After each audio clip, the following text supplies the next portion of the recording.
Housekeeping in a hotel-motel environment is an important and responsible position.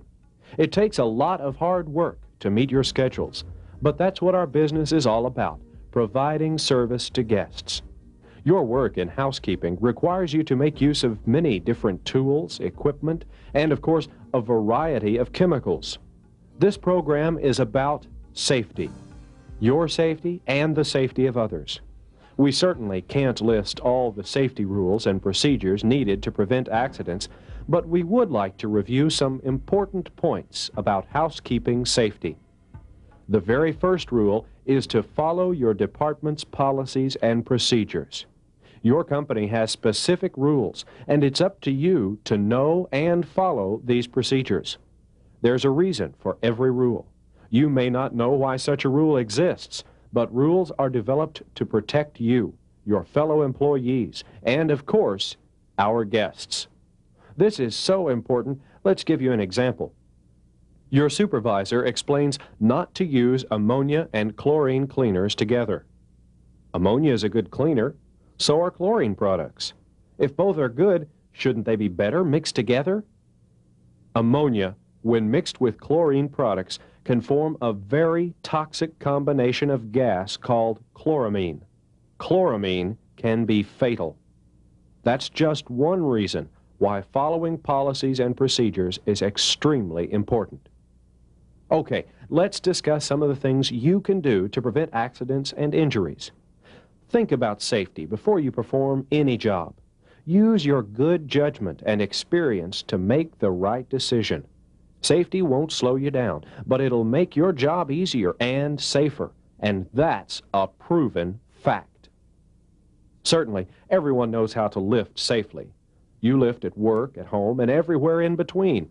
You've seen people picking up boxes safely by bending their legs and keeping their back straight. You've also heard it many times, bend your legs, not your back. That's good advice, but you don't always have a nice box to lift. There are probably hundreds of jobs you perform where you can't always bend your legs. So let's quickly review some information so you'll understand how your back works. Then you can adapt your lifting technique to any situation.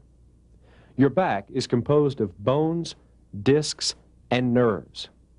The discs act as shock absorbers and prevent the bones from pinching the nerves. The main point to remember is the discs. These discs are delicate and look like soft hockey pucks. You can also compare them to a jelly donut. They have fluid in them, and if they're damaged, the fluid leaks out, causing the bones to come closer together, and then the nerves can become pinched. If you don't take care of your discs, they'll wear out. Every time you bend your back like this, you're putting tremendous pressure on one part or side of the discs. The idea of keeping your back straight is to have the pressure spread evenly across the surface of the disc, and not only on one side of the disc. Okay, with the disc on your mind, let's mention ligaments. These basically support your back, and when you stretch or twist, these tissues can tear and cause back pain. That's why you're asked not to stretch and twist. Ligaments can tear, and discs can be damaged. Whenever possible, use your free hand to provide support for your back. Remember, you're trying to protect the discs and ligaments, so using your legs and free hand for back support is the best advice for awkward positions. You're the only person who can make the decision to lift safely, because there are hundreds of different jobs, each requiring different techniques. How about those housekeeping carts? They get heavy from time to time, and if not used properly, they too can cause injuries. Always push carts. Place your hands on the handle and push. Don't pull housekeeping carts. Another reason for using handles is to prevent hand injuries from hitting walls, doorknobs, or other objects. The next important safety subject is chemicals. All chemicals are classified as basically hazardous materials. You use hazardous materials in your home, so the information is the same. Read and follow the chemical manufacturer's instructions. Each chemical is different, so it's important to read the labels on all chemicals you use. at work, and at home. If you need more information on a particular chemical you're using at work, ask your supervisor for a material safety data sheet on that particular chemical. Material safety data sheets are provided by the chemical manufacturer and provide more detailed technical information about a particular chemical. Another very unsafe and wasteful practice is to use more of a chemical or cleaning product than recommended by the product manufacturer. If 1 tablespoon of something is good, then 2 tablespoons should be great. Not so. If the directions call for 1, use only 1. You're just wasting the product by using more than the recommended amount, and it could be unsafe to use more than the directions say. Naturally, when working with chemicals that are potentially harmful to your eyes and skin, wear safety glasses and protective gloves. The cleaning supplies used in housekeeping may or may not be harmful, but then again, that's why you need to read the manufacturer's instructions on the label. Be a safety inspector in every room. The more you become aware of the hazards, the more quickly you'll be able to identify them and take action automatically to prevent an accident or injury. When cleaning furniture, look for broken chairs, dressers, or tables, nails or staples sticking out, sharp corners, splinters, common items that can hurt you or a guest. When dusting furniture, use a folded cloth. Your hands then have a degree of protection from splinters or sharp objects. As a safety inspector, you should also look for torn or damaged carpeting that could become a tripping hazard. Inspect electrical appliances for frayed, cracked, or cut cords or damaged plugs. If guests have electrical appliances, make sure you unplug them, particularly any appliance in the bathroom, before you start cleaning. Leaving hair dryers, irons, and other appliances plugged in can become a potential fire or shock hazard. Report problems to your supervisor when you spot them.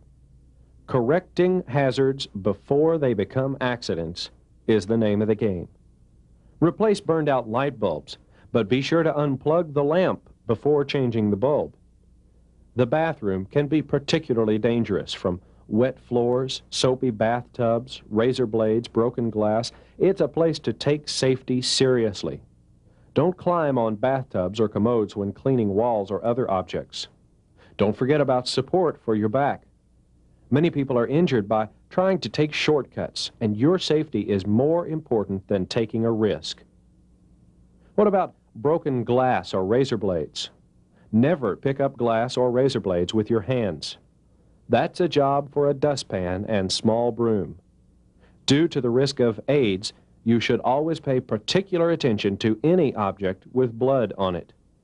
Always wear rubber gloves when removing or cleaning anything with blood on it. It's like reaching into a waste can with your hands. You never know what's in there. Never put unprotected hands into wastebaskets.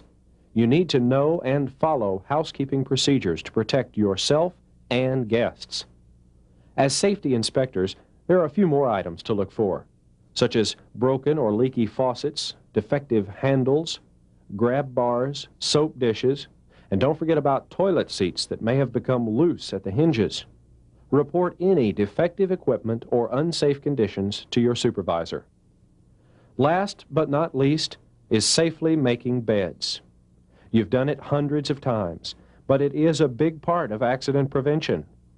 Before you remove sheets, check to make sure there's no broken glass, razor blades, needles, or anything that shouldn't be there.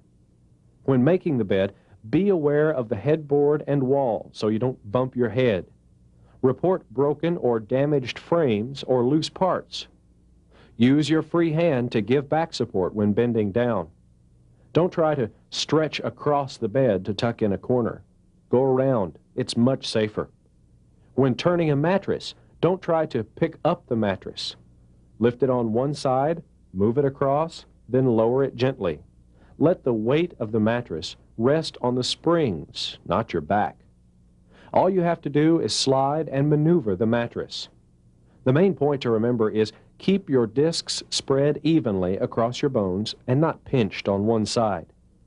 Bending your legs saves those delicate discs. That's it. Did we leave anything out? Certainly there are many more safety tips. We just ran out of time.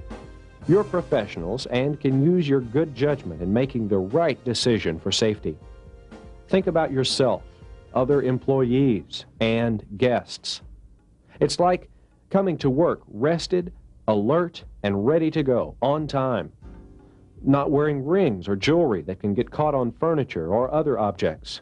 It's wearing proper footwear to protect your feet from chemicals and sharp objects. It's reporting broken or damaged equipment, such as fire extinguishers and burned-out emergency exit lights. It's reporting accidents and injuries to your supervisor when they happen, not days or weeks later. Safety is all these things and more, but the only person who can make safety happen is you. Taking the responsibility to work and act safely. That's what safety is all about. You make a big difference in safety, at work, at home, and everywhere. Thank you.